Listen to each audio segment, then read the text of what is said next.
C'est juste une mission de routine. Pourquoi est-ce qu'on dit toujours ça avant une mission? Évidemment que c'est la routine. La mission n'a même pas encore commencé.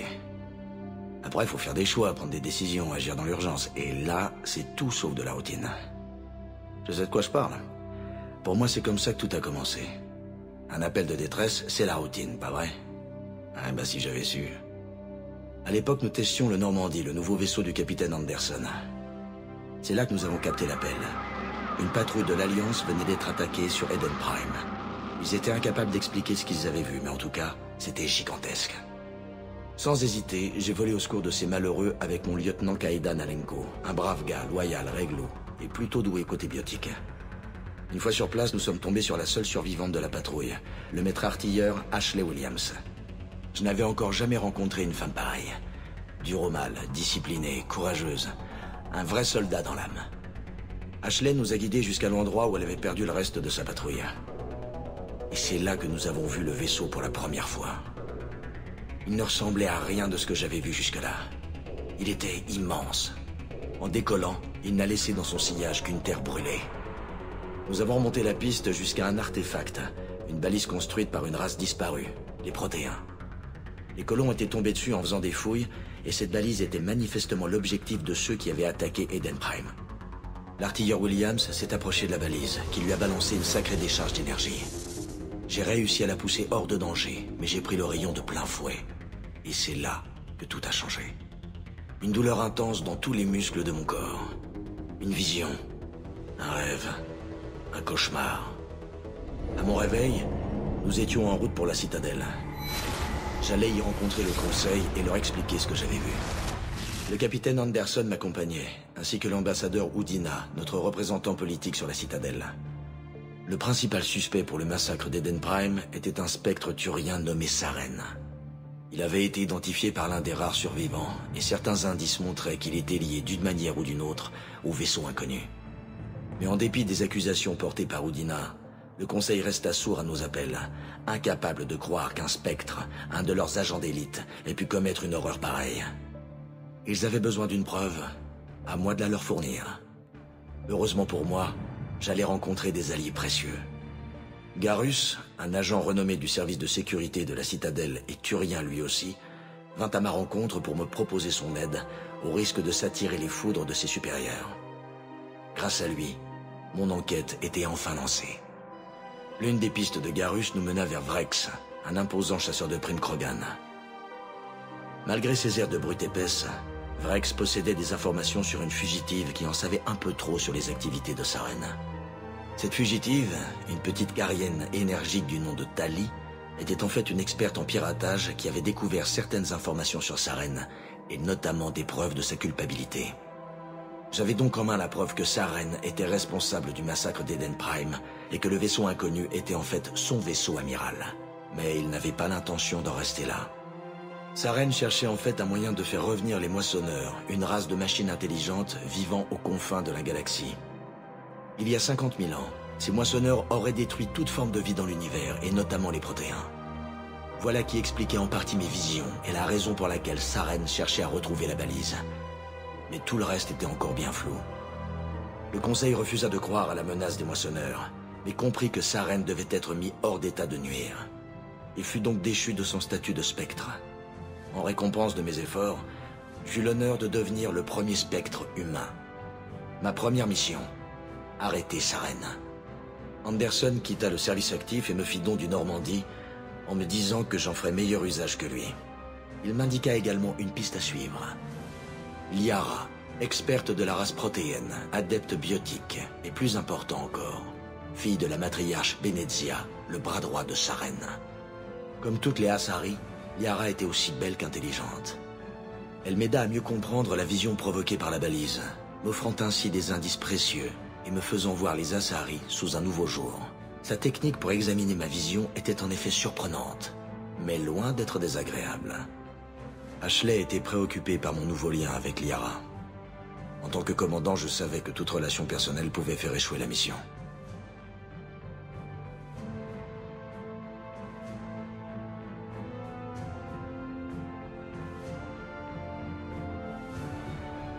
Notre mission était trop importante et le sort de millions de personnes était entre nos mains. Mon unique objectif était de retrouver Saren. Tout le reste devrait attendre. Liara nous mena jusqu'à sa mère que Saren avait postée sur Noveria, une planète gelée dirigée par de vastes consortiums opérant en toute illégalité. Saren avait réduit en esclavage la reine des Rachni, une dangereuse race insectoïde, afin que Benezia puisse extraire des informations de son esprit grâce à une technique identique à celle que Liara avait utilisée sur moi. Pour atteindre la reine, il fallut nous frayer un chemin au travers de centaines de soldats Rachni enragés. À notre arrivée, Saren était déjà parti, emportant avec lui les précieuses informations. Je tentais de raisonner Benezia, mais Saren, désormais capable de soumettre les autres à sa volonté, l'avait totalement endoctrinée. Elle refusa de se rendre, et Liara dut la regarder mourir dans ses bras. Il restait encore à régler le problème de la reine Rachni, qui me jura que son peuple resterait pacifique si je la relâchais. Mais pouvais-je vraiment faire confiance à une race qui avait autrefois fait régner la terreur sur la galaxie? En fin de compte, je décidai de la libérer. Les Rachni ne seraient pas victimes des erreurs de leurs ancêtres. La reine honora sa promesse et quitta la planète avec son armée. Avec la mort de son bras droit, sa reine se retrouvait à court de temps et d'endroits pour se cacher. Je retrouvai sa trace sur Virmir, où il avait installé une base d'opération qui s'avéra bien vite être également une zone d'élevage. Sa reine mettait sur pied une armée de Krogan. Il avait trouvé un remède contre le génophage, un virus lâché sur les Krogan pour réduire leur croissance démographique et éviter qu'ils n'envahissent la galaxie. Mais sa reine n'agissait pas par altruisme.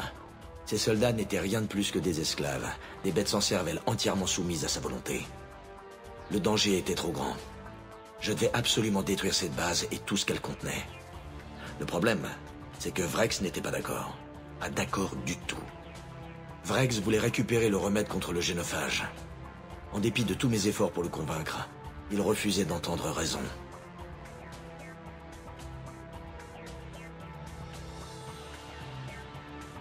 En fin de compte, il ne me laissa pas d'autre choix que de le tuer.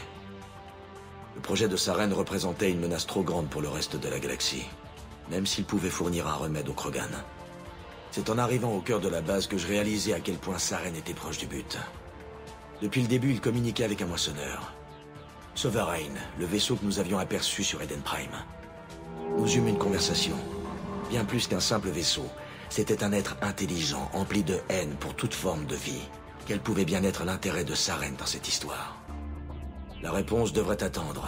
Sovereign nous avait repérés, et nous devions détruire la base au plus vite.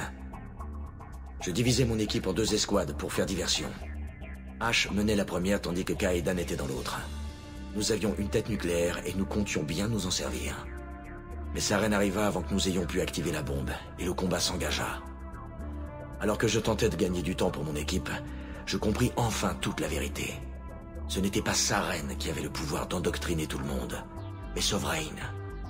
Saren n'était en fait qu'un pion entre les mains de Sovereign, une marionnette totalement sous le contrôle du moissonneur. Il était persuadé d'agir de sa propre volonté, essayant de me convaincre qu'il avait trouvé un moyen de réduire l'influence du moissonneur.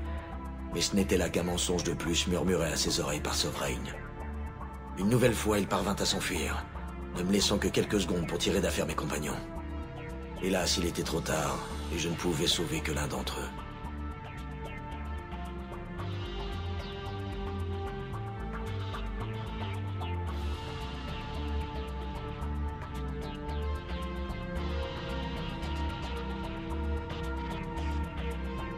Kaedan était un homme bien et un bon soldat. Mais je devais faire un choix. Et j'ai choisi Ashley. C'était la dernière fois que je laissais Saren m'échapper. Lors de notre prochaine rencontre, l'un de nous deux devrait mourir.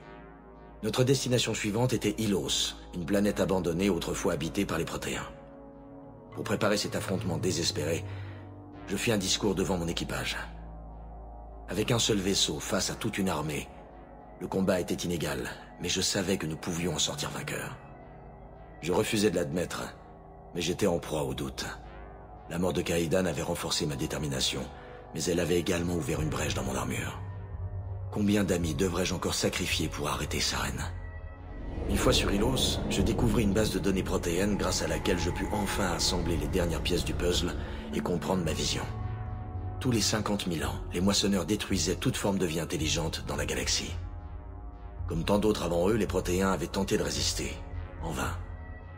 Quelques-uns avaient néanmoins survécu assez longtemps pour nous laisser un cadeau d'adieu. Ils avaient en effet découvert que la citadelle était au cœur du système de contrôle des relais cosmodésiques. En la sabotant, ils avaient réussi à fermer les relais menant vers l'abîme, retardant ainsi le retour des moissonneurs, dans l'espoir que les races qui leur succéderaient seraient capables de trouver une solution pour mettre un terme à ce cycle de destruction. Saren savait tout cela, c'est pourquoi il lança son armée à l'assaut de la citadelle.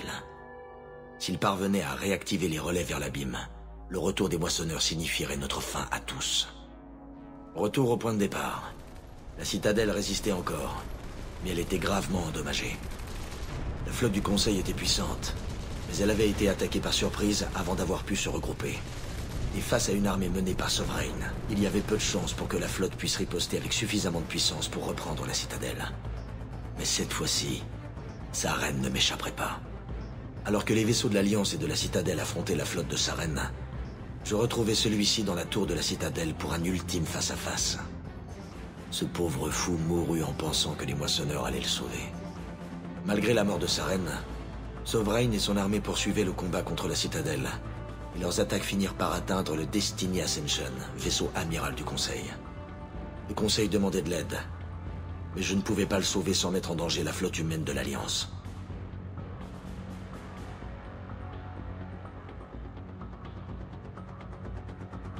Le Conseil était l'âme de la communauté galactique. Il devait être sauvé. Si le Conseil disparaissait, la confusion envahirait la flotte. Saren vaincu et la citadelle sous notre contrôle, le Normandie prit la tête de la flotte galactique qui se rassembla pour lutter contre Sovereign. Même s'il s'agissait d'un seul et unique moissonneur, il préleva un lourd tribut dans nos rangs avant de finalement succomber à nos attaques. Un lourd tribut. L'humanité, en récompense de ses efforts durant la guerre, avait gagné le droit de siéger au Conseil. Mais la victoire était amère. Les moissonneurs constituaient toujours une menace.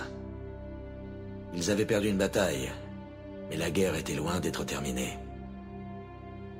Puisque j'avais mené le combat contre Saren, on me confia de nouvelles responsabilités. Le choix du premier conseiller humain de l'histoire m'incombait. D'un côté, l'ambassadeur Udina, politicien confirmé, impitoyable et ambitieux. Il n'aurait aucun mal à éviter les pièges que ses adversaires n'allaient pas manquer de lui tendre. De l'autre, le capitaine Anderson, soldat de carrière, droit comme la justice, mais avant tout un ami et un homme de confiance. Tous deux avaient les qualités requises.